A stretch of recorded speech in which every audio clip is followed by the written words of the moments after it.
Hello people, it's your boy Osman back again with another video. As you can see, I've got the homies back for another video. How you guys doing? Oh, good man. How you doing? Bro.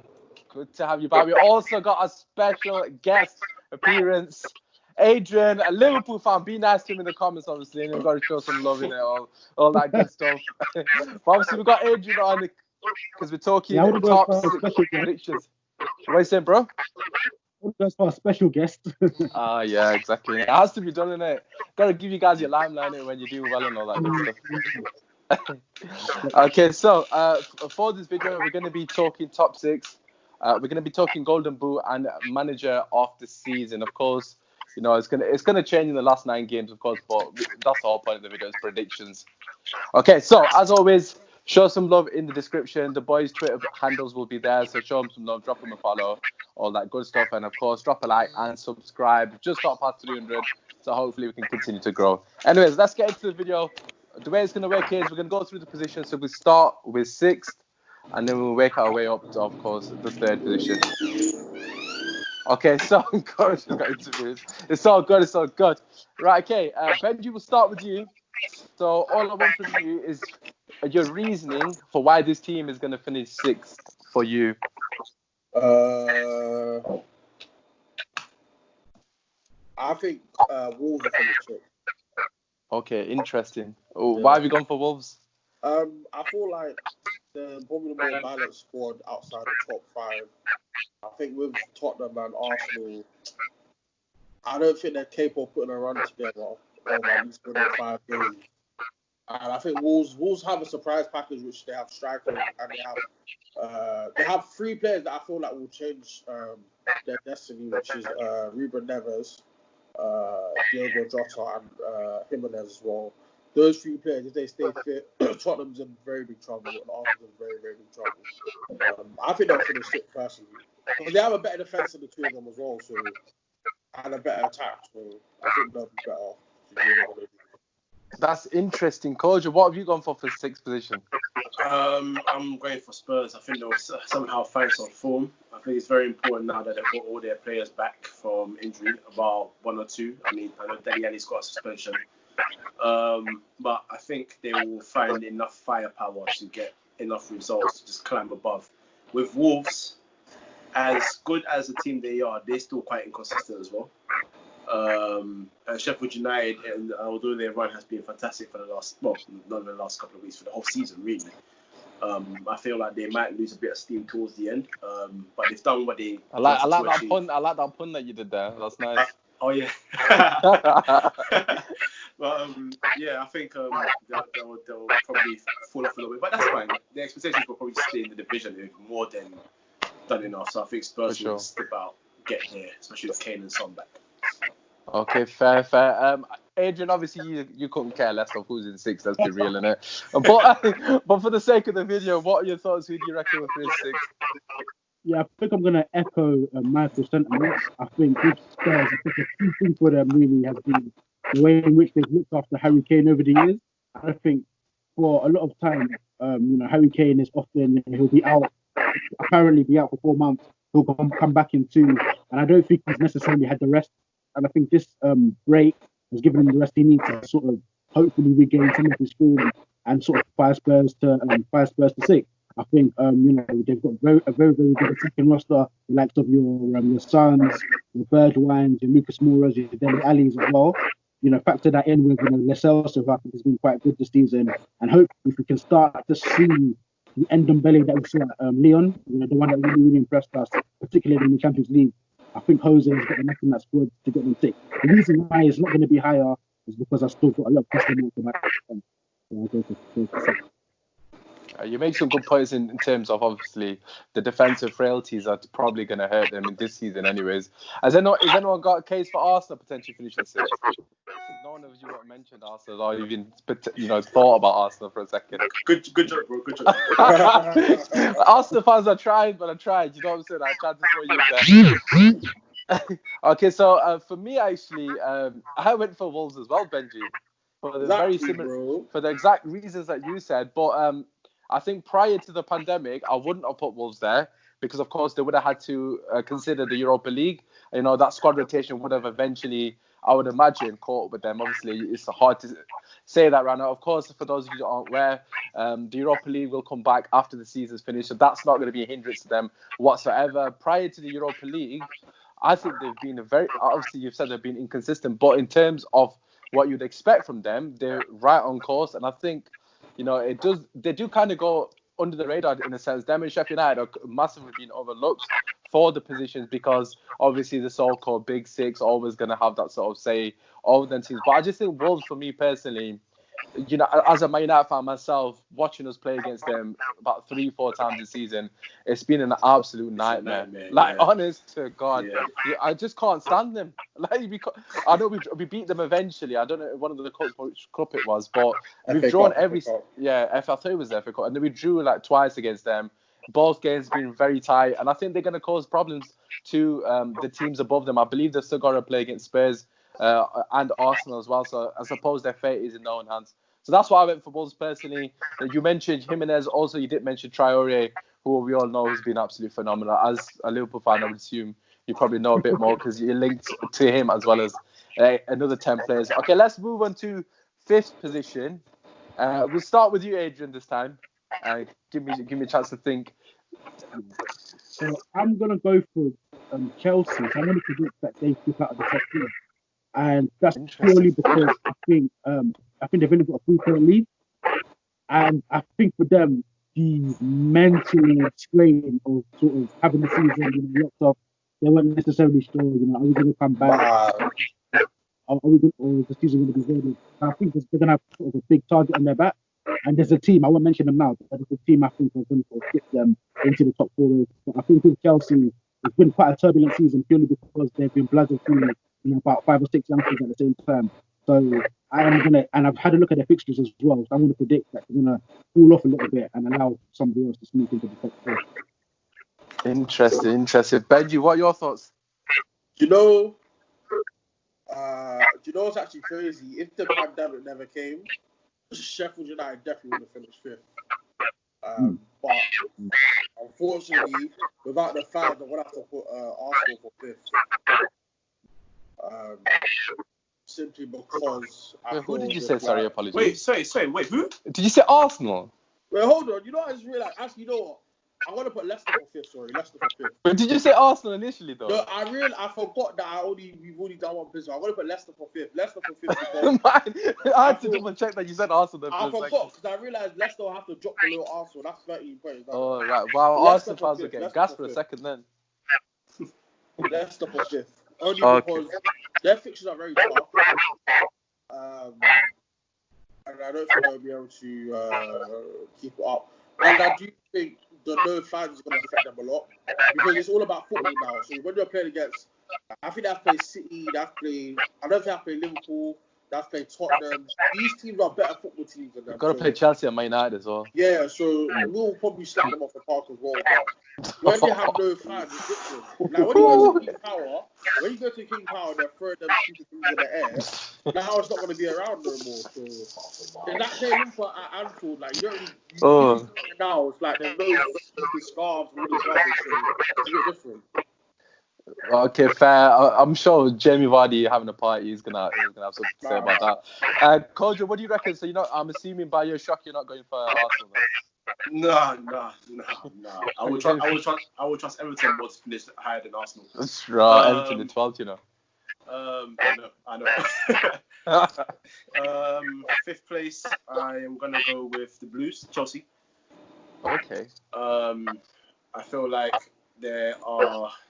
I feel there's a lot of games that they have where they will drop a lot of points. I still don't trust them at the back. I understand that Tomori, the young players, but I feel like in this kind of crunch time, I can't really depend on them. Rudiger's okay. I'm not a big fan, so I don't really trust him. And in the middle, apart from Kovacic, the other midfielders haven't really pulled their sleeves up this season. Obviously, we've had a pandemic, we've had a bit of a break, so you never know. Kante could come back refreshed. Well, Ruben Loftus-Cheek is back, isn't he now? We don't. Wait, what? Sorry, who? Ruben Loftus-Cheek. Okay, we're not talking about him because no. I don't rate him at all. I don't rate Oh, him fair. at all. I have certain issues with Loftus Cheek that I'll go into for another time. If we Okay, have time. okay. Don't worry We about need that. that for another video. Yeah, but no, honestly, I think they'll have a run of games where they drop points, and I feel like the teams or a certain team around them has an easier run of games just about that will get enough games and wins to climb above them and claim that last spot. So even with Loftus Cheek, 5th.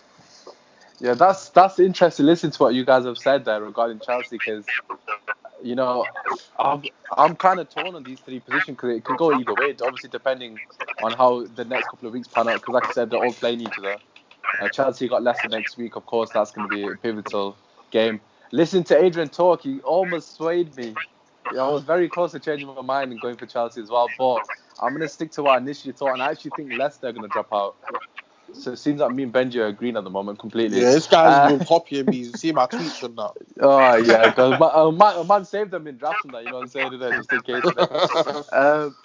The reason being is because of course, we don't know how they're going to come back after the pandemic, but prior to the pandemic, Leicester were probably in the worst form of the whole season of like any team in the league. Like even they had literally relegation form. Obviously, I'm not one for stats because obviously you know sometimes people don't get stats but they still play well. But Maddison, given the price tag that's been put on him in his last 10 games, I believe he's only recorded 1 assist and 1 goal. He's been woeful in the last couple of games. Of course, you know this break might do him well, it might do Vardy well, etc. But I just think they're too heavily reliant on Vardy for goals. You know, the likes of Tielemans, Ayoze Perez, they do chip in as well. But I just think if they do dry up, then where they're going to go for goals, I think they're too reliant on them. I see your points about Chelsea, but I just think they have such a huge squad and they do have enough quality to get them over the line in terms of positional sense. So for that reason, I've gone for Leicester as well in 5th. So yeah, that's my thoughts on it. We'll come to you, Kojo, first this time for 4th position. What are your thoughts on 4th? I'll give that to United. I think that obviously people will know that I'm putting Leicester 3rd. I feel like for United, I feel like the gap of 10 points is too much to climb above Leicester at this point. I don't think Leicester will drop 10 points enough for United. It's 8 at the moment. Okay, so it's 8. And then we've got them as well, so. I feel like we're gonna have what we had last season, where you have a load of teams that are not sure if they want to finish in the top 4. You know, Yeah. I'll win this weekend and I'll lose the next week. I feel we're gonna have that again. But I feel like Leicester will benefit off that because teams below them won't be consistent enough to get the points to climb above. So I feel like United, because they're only 3 points behind Chelsea right now, I feel like they will get a decent result at Spurs and then use that as a catapult to get them better results over Chelsea and then just climb above. Bruno being fit is a very important part of that. Pogba coming back into the fold is very important as well. So and Rashford, of course, big miss. Welcoming back as well also. So I think we'll just have just enough to pick them to 5th. Interesting. What do you reckon, Adrian? What do you think? You're going for the same again now? Actually, I'm going Leicester to finish 4th. I think you made quite a valid point about I think their running form was horrendous. I think at a point, I think they sort of got 11 points out of 12 games. But I attribute that to 2 main factors. I think the obvious factor being, obviously Jamie Vardy sort of had an injury for a bit and he was out. And ultimately, he is their chief goal scorer. And when you take out your chief goal scorer, for any side, you're going to struggle. But I think the second thing was the loss of Wilfred Ndidi. Because in my opinion, he's one of the best, ball-winning midfielders on the continent. The best. Big up Nigeria. No bias at all, and no bias is gone. And then you made a point about Maddison. I think with Ndidi out of the side, that created more work for Brendan Rodgers tactically. And what we saw was just James Maddison playing in a more defensive role, and that's why his output fell off the cliff. So theoretically, I'm going to back Leicester after. I think that early season work would have done them enough to stay in the top 4. I still suspect there's going to be a bit of a drop-off because ultimately they're relying on Vardy, and I'm not too sure how well Vardy's going to be playing a couple of times a week. So far, we've seen Vardy being successful because obviously he's retired from England relatively early, and purely because he's mostly playing once a week. So the way in which he's looked after his body, the way in which he's conditioned his body is suitable for playing Saturday. I'm just quite wary about, if he's playing Saturday, Wednesday, Monday after that. I'm quite wary about as to how that's going to impact him. So for me, Leicester for sure. Interesting. You made a lot of valid points, in particular the NDD one. I would probably agree with the sentiment that he's definitely top 3 DMs in the continent, or on the continent, so to speak. I think he's probably going to get that big move in the coming weeks when the window opens. Benji, we'll come to you. Obviously, I'll try my best not to copy this time. What's this, third or fourth? Well, fourth and third, I suppose. I think Liverpool. No, I'm joking. I think it will be Chelsea. You're probably going to go Chelsea as well. But the only reason I sell Chelsea is because Chelsea, as a footballing side, they're very beautiful to watch. They play good football. But when they get to the end product, because we have to also remember that as much as we're seeing Benrahma, Ziyech, and Werner could be for next season, at the moment it's Willian, Pedro, and Batshuayi Giroud. So they can do all the tippy-tappy passing. When it gets to the final third, they're just lacking. I think Man United with Rashford, Martial, Pogba, you have goal scores all over the gas, and that's going to be the difference, is just the goals that we're going to score over Chelsea. Because their front three is just... If you swap Liverpool's front three with Chelsea's front three, I think Chelsea probably win the league with their midfield. But with that front three, with the team that they have, I can't see it. If Ziyech and Co came in now, they will be definitely above United. But they can't score goals, so you have to put them below.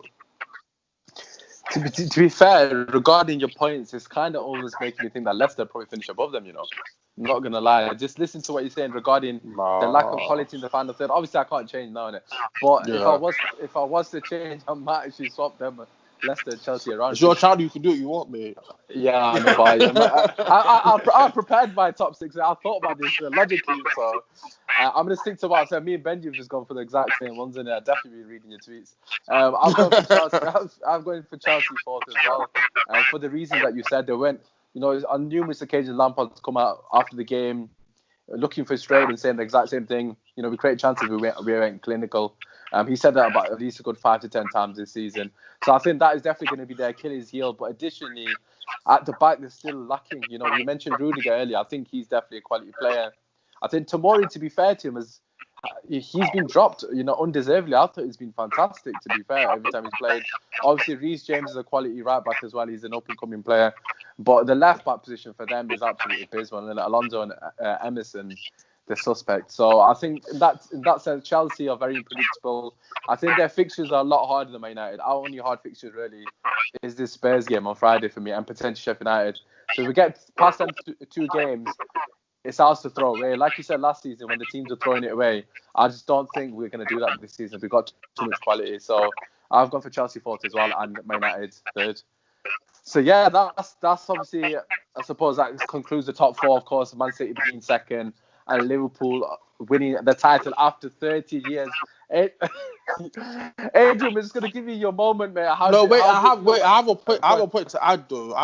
Since we're talking about top 4, I think if City were closer with this pandemic coming around, Laporte and everyone coming back, I think City would have put them, but they're too far away, man. It's so unfortunate they're too far away. Bro, you know what? Yeah, after witnessing how Real Madrid won 3 Champions Leagues in a row, sometimes you just can't stop destiny, man. It was going to happen at some point.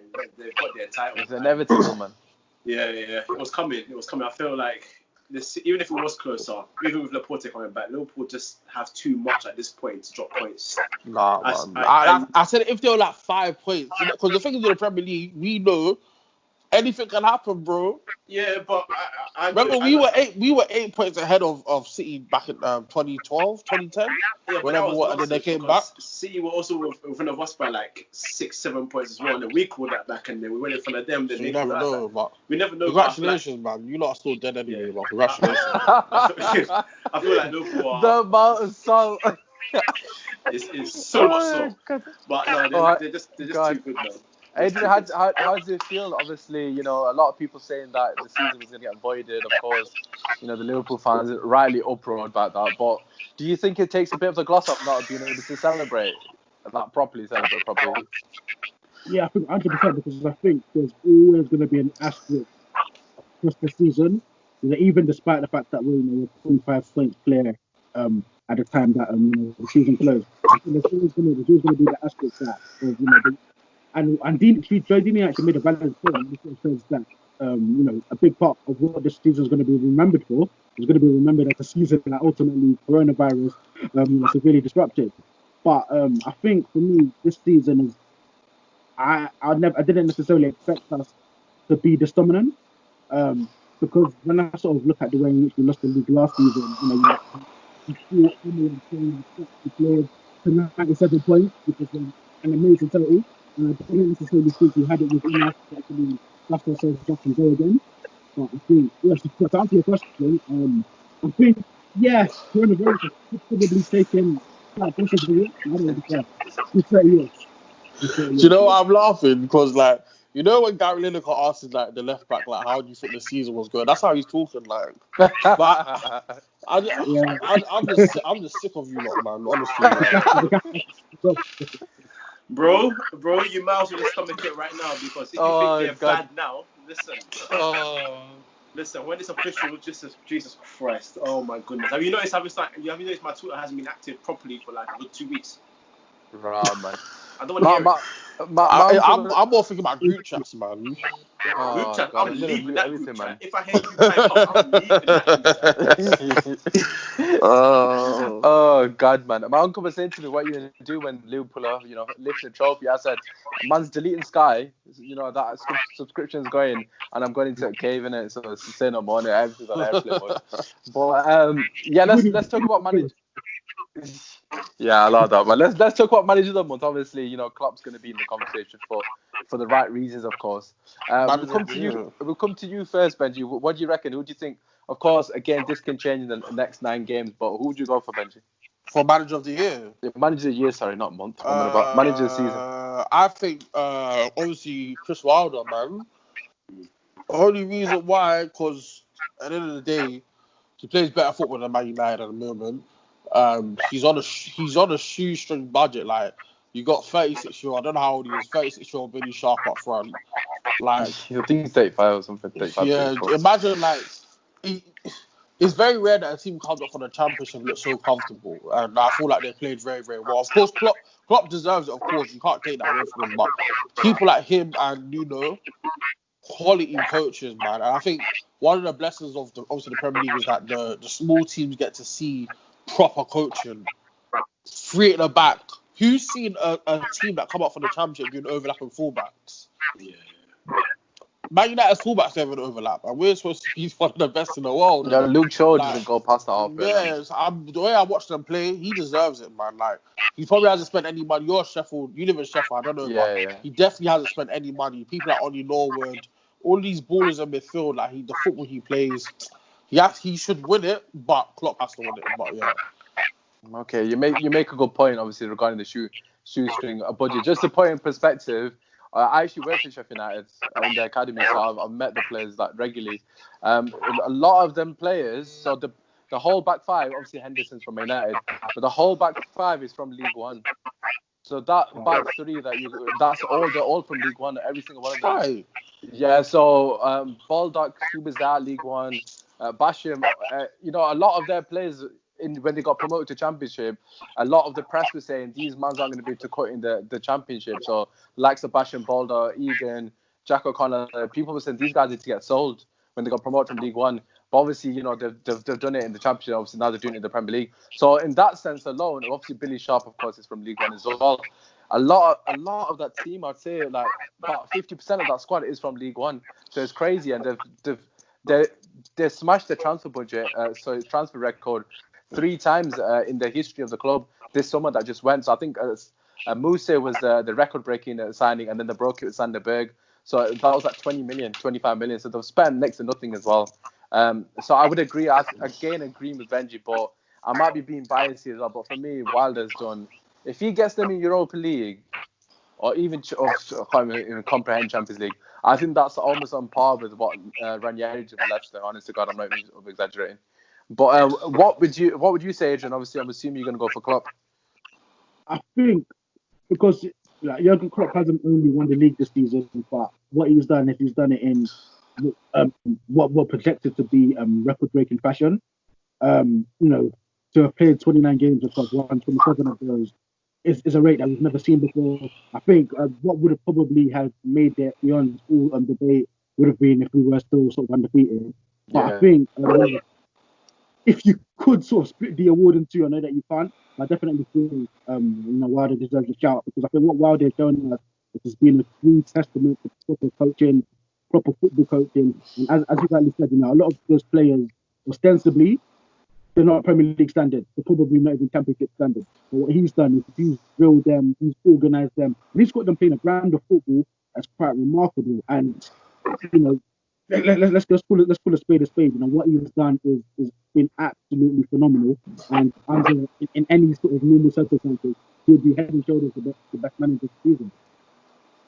I completely agree with a lot of what you've said, especially regarding, the way he's elevated the caliber of players he's got, and he's got them way above their ceiling. Obviously, Koji, you're a coach yourself. What do you reckon? Who would you go for? I would go for Wilder. I know Klopp is probably going to win it, but the thing about Liverpool and Klopp is, I feel like this is the year they had to get it done. I feel like the quality was too much for them not to have won it. That doesn't take anything away from them, because you still have to get the job done, and they've done it more than convincingly.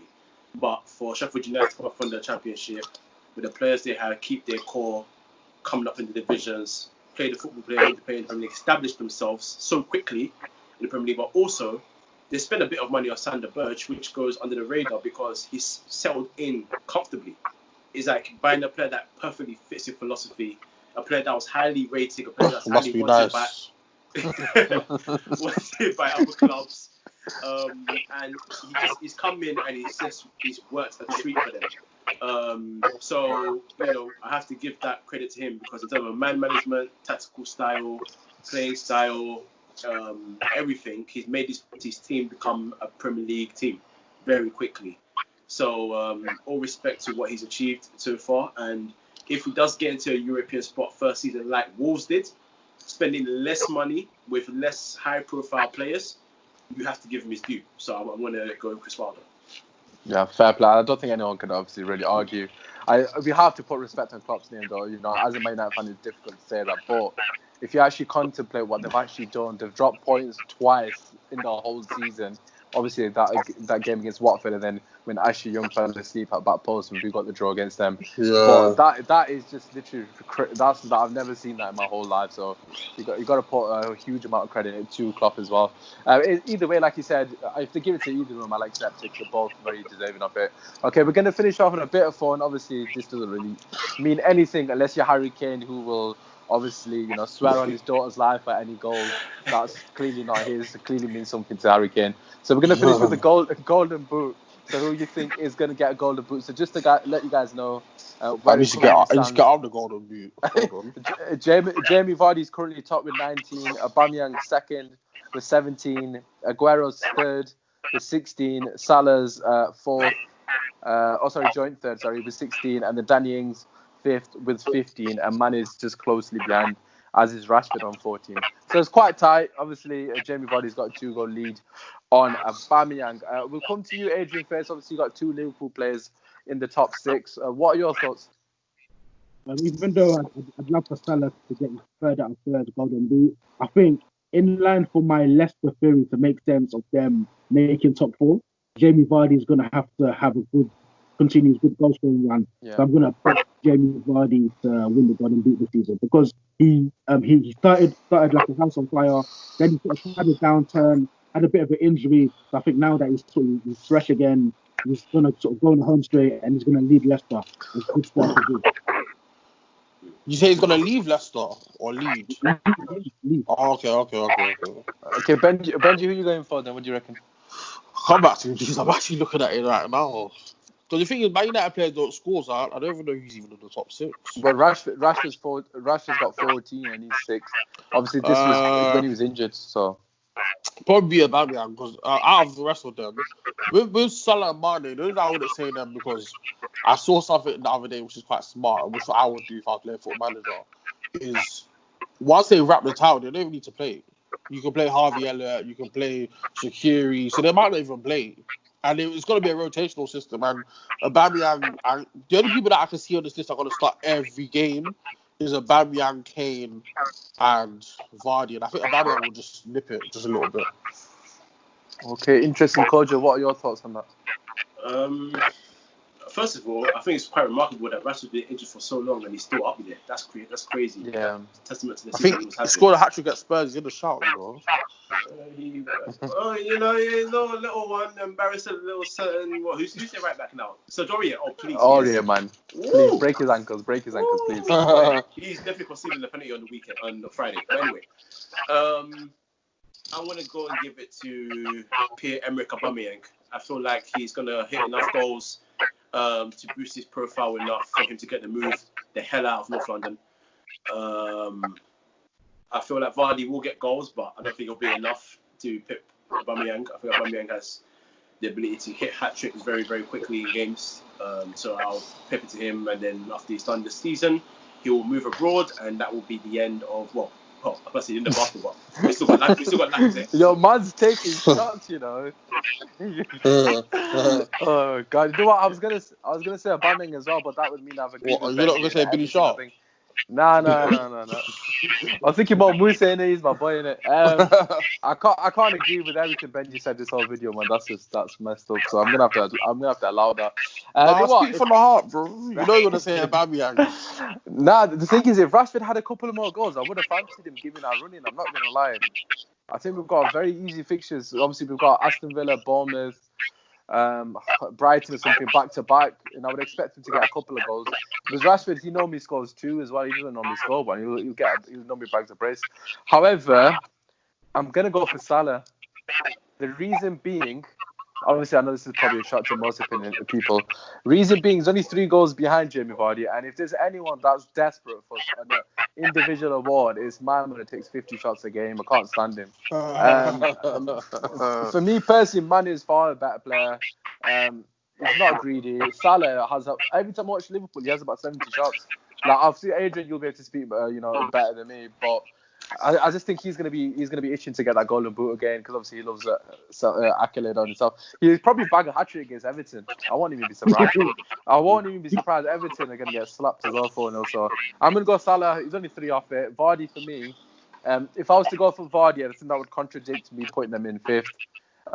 So I think I can't really go for Vardy anyways. I think Aubameyang, to be fair to him, after looking at the fixtures, I think he's got too many hard games. They've still got Liverpool to play as well. Of course, they've got Man City tomorrow. I think they've got Spurs as well. So he's got a lot of hard games as well to overcome to get that record. So for me, I'm gonna go for Mohamed Salah.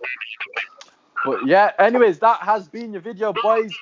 Thank you very much for your time. As always, show these guys love. Their links will be in the description. Drop a like, subscribe, and we will be back, to react to the results. Hopefully in good spirits, because Man United just slapped Jose for the second time, and Ollie's patting Jose on the head, isn't it? To be fair, Adrian, next time we speak to you, you could be champions. Could be. Okay, just before we go, let's just get a quick score prediction, then go on then for Arsenal. Because obviously, if Arsenal do you a favour, they're gonna win the league against Everton. So Adrian, what do you reckon? Adrian, we'll start with you first. I think Arsenal are going to get well and truly drowned. But I think under Arteta, I think they will show a bit more resistance than normal. Yeah, 5-1 instead of 4. I'm going to go 6-2. Okay. What do you reckon, Benji? 4-1. Straight in there. Yeah. Oh, standard. Kojo, what do you reckon? 4-0. Raw, yo, what's happened to Aubameyang's golden boot, man? He's not scoring against them. Oh, okay. That's why I said 4-1. Oh, yeah. Scored 1, yeah. Consistent. I've got him a fancy football, actually. I do think he'll score against City. I've gone for 3-1 to Man City. I think we're all confident City will slap them. But we'll have to, it'll remain to be seen. Anyways, let us know in the comment section what you think, if you agree or disagree. I'd say agree with me, but I basically said what Benji said, so if you agree with Benji, you agree with both of us, isn't it? So it is, this is your boy, Spine. Peace. In a bit, guys. Safe, boys.